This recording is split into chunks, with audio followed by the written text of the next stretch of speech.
We think diversification is, as practiced generally, makes very little sense for anyone that knows what they're doing.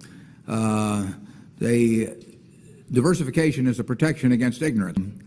A given group of businesses, I would rather pick 3 businesses from those we own than own a diversified group of 50. Charlie? Yeah, what he's saying is that much of what is taught in modern corporate finance courses is twaddle. I feel like this is going to kind of like beat down financial advisors a little bit, Yeah. but yeah, that's really what we want to do. We want to get the truth out, right? And so let's get into it. Hey guys, welcome to the channel. Today I'm joined again by Marissa, and today what we want to talk about is this idea of diversification, right? And this actually came up through a conversation with somebody else in our industry, and it's a big thing that financial advisors promote. And I think when you look at the industry and you look at how financial advisors, what they do, but then when you look at people that have built wealth, people like Warren Buffett, people like Robert Kiyosaki, Grant Cardone, he's a pretty popular guy that people know, they talk about don't diversify, right? And I think success leaves clues. And so I really wanted to really break down or share, the thoughts of Warren Buffett today and what he thinks about diversification. So we're going to do a video review of a short video that he's talking about diversification and what he thinks of it and what it means. And I want to ask you, Marissa, as far as diversification, before you got in the industry, because I think, we get a certain education that most people do not get, right? Yeah. And it's our job to now go out and help people and educate them and make them aware. And, in our industry, unfortunately, some people take advantage that people don't know. And some people are honest people and they want to share the true education with people. But before you got in the industry, what was your beliefs around diversification, or what had you heard? So I feel like on social media, like as a young person, we see people diversifying all the time, especially as like a young entrepreneur, right? So when I was in the aesthetics industry, I was searching for other types of work, right? But it was very common for people to be like investing in real estate, also doing I don't know, like crypto and stock investing, like they all had like a portfolio, and I kind of felt confused. I was like, but where do I start? Like what should I do? As someone who's going from like a W-2 trying to get into that entrepreneur realm, like where do I start? What do I do? Right. So I think there's a lot of confusion around if you should diversify and if you should not diversify. But yeah, like you're saying, when you watch these, successful people, they really just stuck to what they knew and how they knew how to build it too. Yeah, no, for sure. I think even like another name that comes to mind is Patrick David, right? He valuetainment.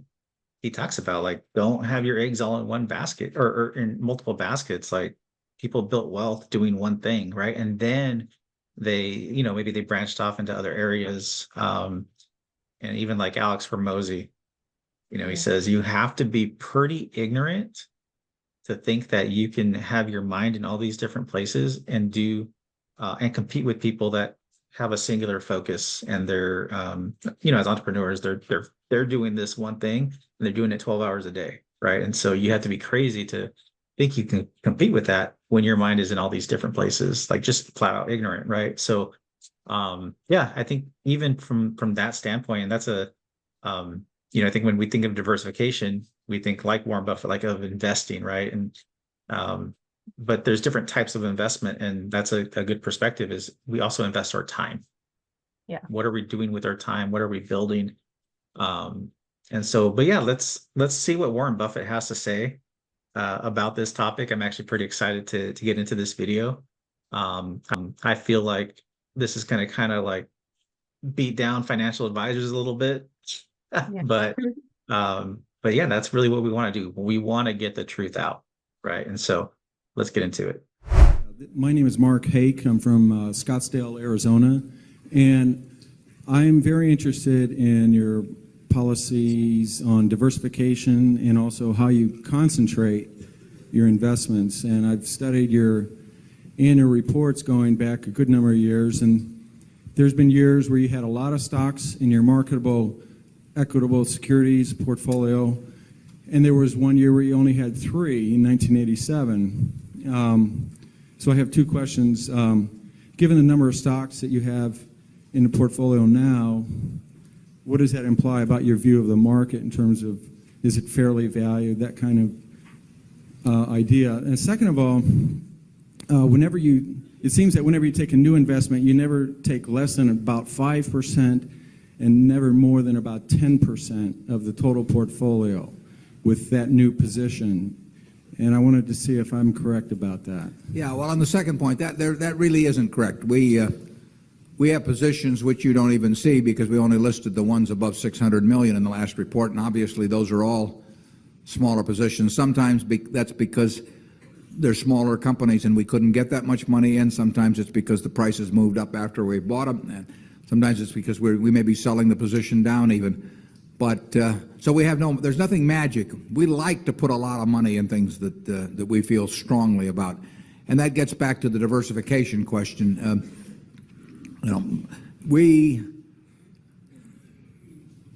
We think diversification is, as practiced generally, makes very little sense for anyone that knows what they're doing. Diversification is a protection against ignorance. I mean, if you want to make sure that nothing bad happens to you relative to the market, you own everything. There's nothing wrong with that. I mean, that is a perfectly sound approach for somebody who does not feel they know how to analyze businesses. If you know how to analyze businesses and value businesses, it's crazy to own 50 stocks or 40 stocks or 30 stocks probably, because there aren't that many wonderful businesses that are understandable to a single human being in all likelihood. And to have some super wonderful business and then put money in number 30 or 35 on your list of attractiveness and forego putting more money into number 1 just strikes Charlie and me as madness. And it's conventional practice, and it may, if all you have to achieve is average, it may preserve your job, but it's a confession in our view that you don't really understand the businesses that you own. On a personal portfolio basis, I own 1 stock, but it's a business I know, and it leaves me very comfortable. So, do I need to own 28 stocks in order to, have proper diversification? It'd be nonsense. And within Berkshire, I could pick out 3 of our businesses, and I would be very happy if they were the only businesses we owned and I had all my money in Berkshire. Now, I love the fact that we can find more than that and that we keep adding to it. But 3 wonderful businesses is more than you need in this life to do very well. And the average person isn't going to run into that. I mean, if you look at how the fortunes were built in this country, they weren't built out of a portfolio of 50 companies. They were built by someone who identified with a wonderful business. Coca-Cola is a great example. A lot of fortunes have been built on that. And there aren't 50 Coca-Colas. There aren't 20. If there were, it'd be fine. We could all go out and diversify like crazy among that group and get results that would be equal to owning the really wonderful one. But you're not going to find it. And the truth is you don't need it. I mean, if you have a really wonderful business is very well protected against the vicissitudes of the economy over time and the competition. I mean, we're talking about businesses that are resistant to effective competition, and 3 of those will be better than 100 average businesses, and they'll be safer, incidentally. I mean, there is less risk in owning 3 easy to identify wonderful businesses than there is in owning 50 well-known big businesses. And it's amazing what has been taught over the years in finance classes about that. But I can assure you that I would rather pick, if I had to bet the next 30 years on the fortunes of my family that would be dependent upon the income from a given group of businesses, I would rather pick 3 businesses from those we own than own a diversified group of 50. Charlie? Yeah, what he's saying is that much of what is taught in modern corporate finance courses is twaddle.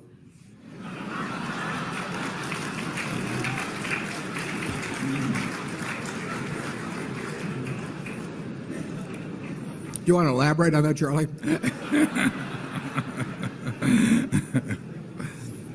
You cannot believe this stuff. I mean, it's modern portfolio theory, and yeah, It has no utility. But I mean, it will tell you how to do average. But I think anybody can figure out how to do average in 5th grade. I mean, it's just not that difficult. And it's elaborate, and there's lots of little Greek letters and all kinds of things to make you feel that you're in the big leagues. But there is no value added. I have great difficulty with it because I am something of a student of dementia, and I have.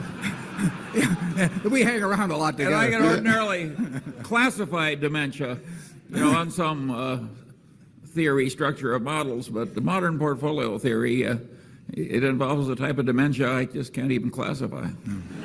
Something very strange is going on. If you find 3 wonderful businesses in your life, you'll get very rich. And if you understand them, bad things aren't going to happen to those 3. I mean, that's the characteristic of it. By the way, maybe that's the reason there's so much dementia. If you believe what Warren said, you could teach the whole course in about a week. Yeah.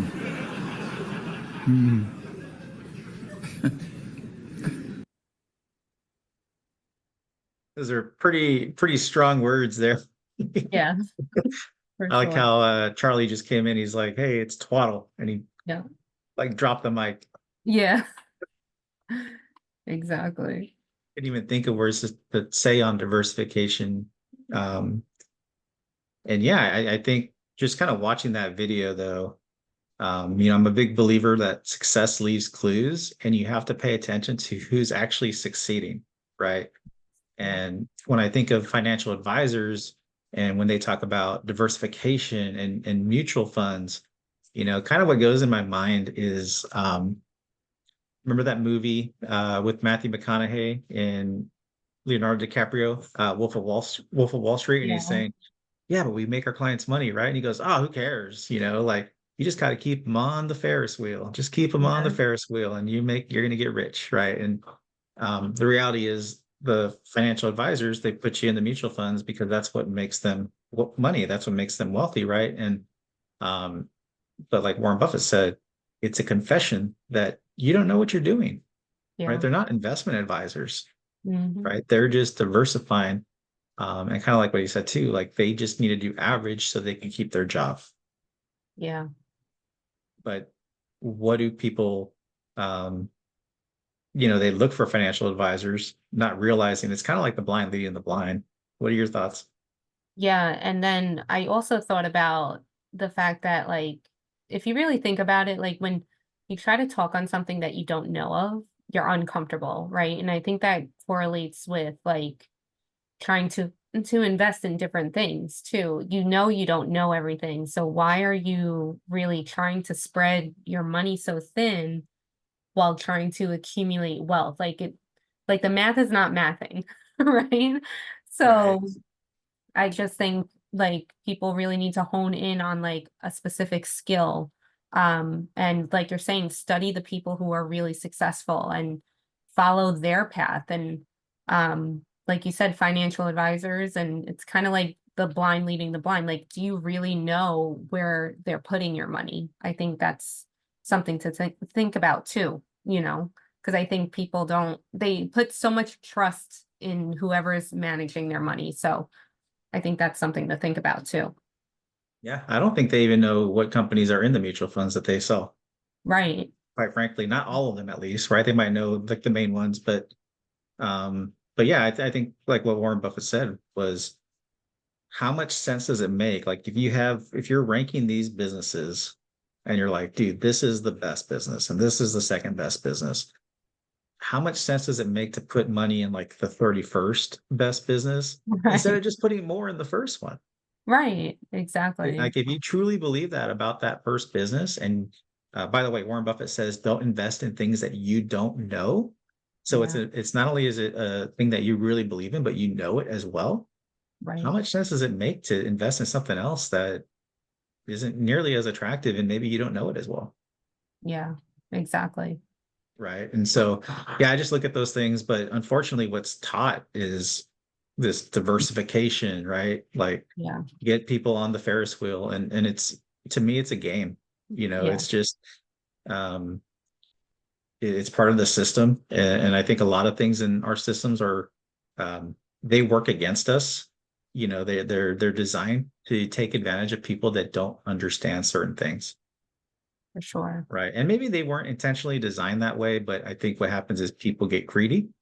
Hmm. And then maybe, because do I think there's a place for certain things? I think there's a place for everything.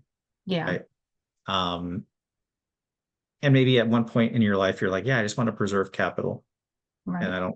I'm not trying to get big gains, but um, what happens is they take that greed. It's like, oh, this is the way to get rich. Like, no, it's not. No one Yeah. ever got rich buying mutual funds, right? Right. People got rich because they brought value to the marketplace, like Warren Buffett has, right? Like other entrepreneurs have. And by the way, did you notice how many stocks he said he owned personally? One. One. Yeah. Yeah. And it just goes to show like he invested and he put all his focus in one stock that he knows, right? Mhm. Berkshire, which is his business, by the way. Yeah. And it just goes to show like you would be better off putting more money into what you do and developing yourself or your business than you would be, putting an extra 10% into some other vehicle, right? And Sure. now we teach strategies, right, where we position people to kind of save money and stack money so they can invest in not necessarily like diversified, qualified money, but more like real estate businesses, their own portfolio. Yeah. And it doesn't have to be stocks. It doesn't have to be real estate. I'll give an example. Um, I know quite a few Uber drivers, Hmm. and we've had this conversation with them, in terms of how do we help them become financially free, and how do we position them to do so, utilizing our strategies. And so like Grant Cardone will say, like, hey, stack your money, and Warren Buffett too, like stack your money, save, create that emergency fund.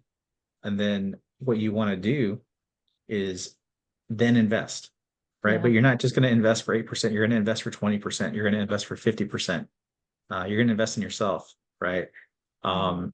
And so we want to help people stack that money. So just an idea, and this goes for anything that we can help anybody in any industry here. Mhm. But I'm just going to take this as an example. The Uber driver they know transportation, Yeah. right? They know customer service. They drive people around, right? And so if that's what you do, you can get rich doing that. And it doesn't, you think about it like, well, you can't get rich doing Uber. You're right, you can't, but you can get rich in the transportation industry. And if that Uber driver was to say, let's start stacking some money each month, let's put it in a place where it's safe. Your money's growing, it's performing multiple functions like we do. And then they say, hey, in 3 years, 5 years, we're going to have this money, or even sooner. Like you can even, um, borrow or entrepreneurs come up with capital. They raise funds all the time, right? So you can do this a number of ways. But let's say now, instead of driving Uber, we said, hey, we're going to still transport people, but we're going to go buy like a high class Lincoln Navigator, or we're going to buy a limo or a party bus, right? And now we're going to chauffeur people. And by the way, people pay well over $1,000 a day for these services, right? $1,500 a day. Easily. And now, yeah. And now, even if you, let's say you $1,500, even if you put like $300 a day into gas and maintenance, you're still coming home with $1,200 Mm-hmm. versus like 200 when you were driving Uber. You just 6x your income. You're Right. making a lot more money.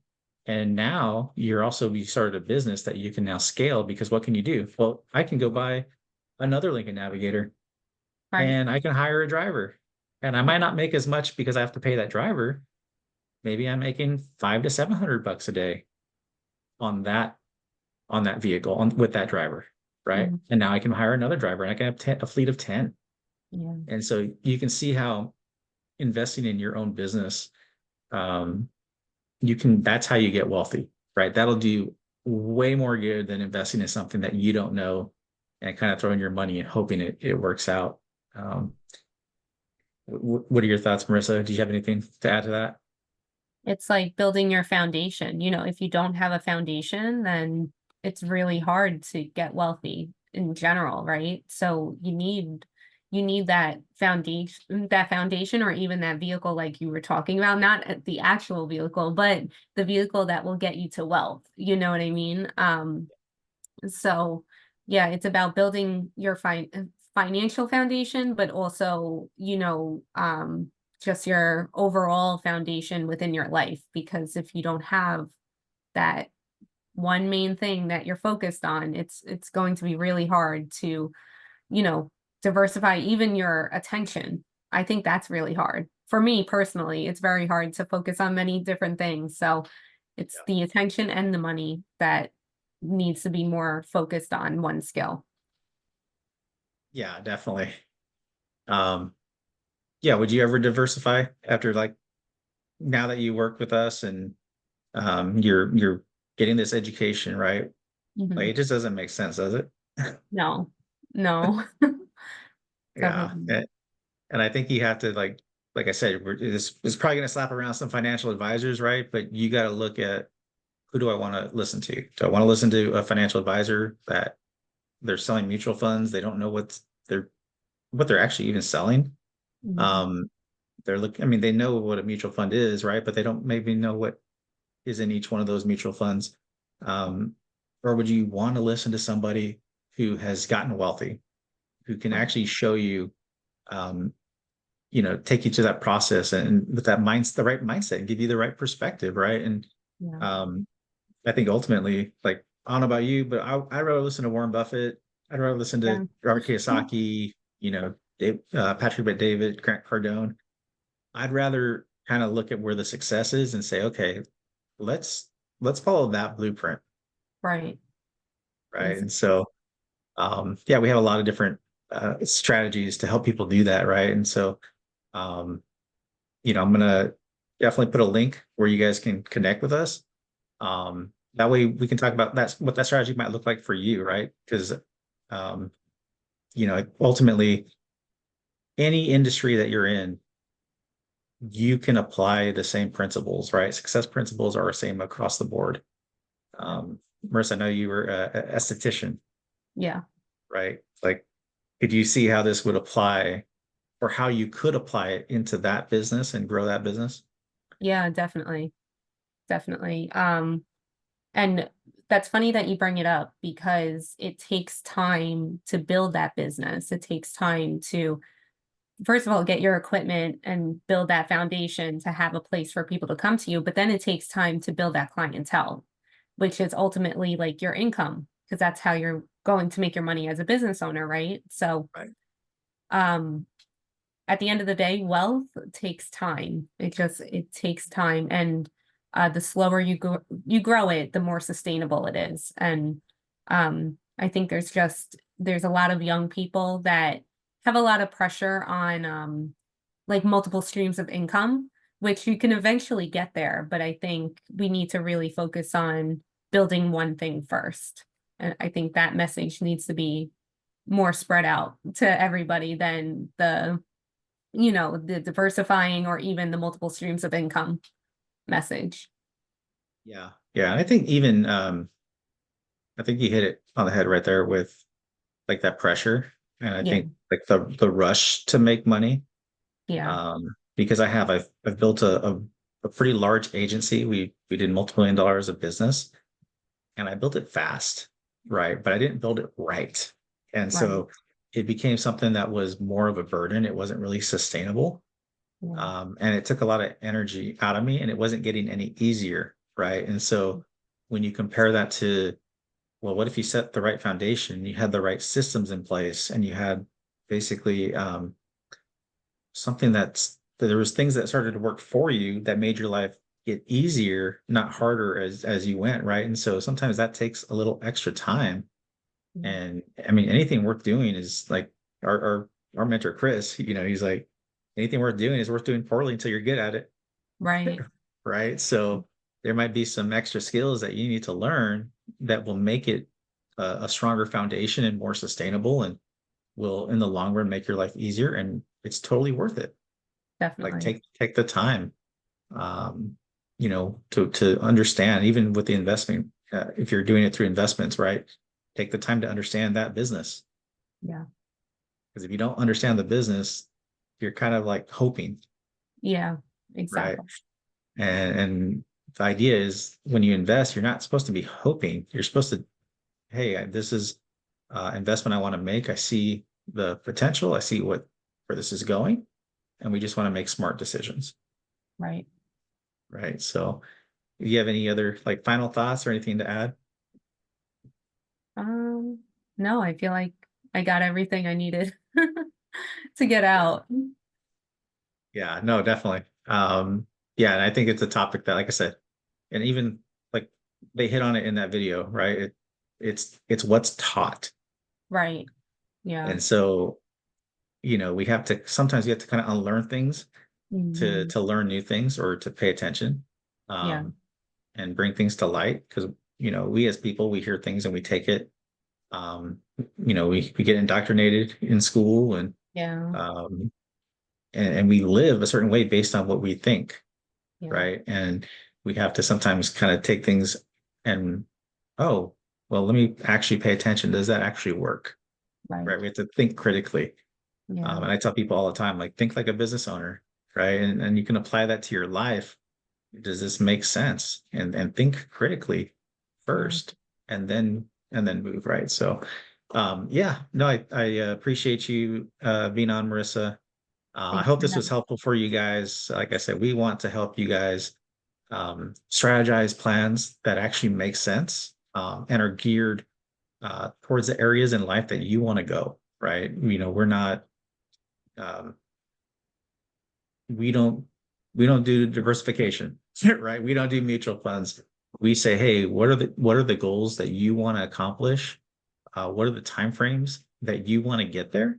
And we help you come up with financial strategies that can help you actually do so in those timeframes. So if you want to learn more about that, yeah, just connect with us. I'll put a link in the bio. Make sure to like and subscribe to the channel, so you can get more content. I know Marissa's going to be on here all the time, so I can put her information in there too if you guys want to connect with Marissa. Is there any? I'll put it in there, Marissa. But LinkedIn or Yeah. Facebook. LinkedIn, Facebook, Instagram. Is that it? I think so, right? That's it for me. So Yeah. yeah, that's where you'll find me, and YouTube.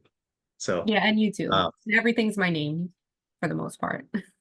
perfect. I'll drop that in the description. So all right, guys. Hope you guys got a lot of value, and I can't wait to see you guys next time.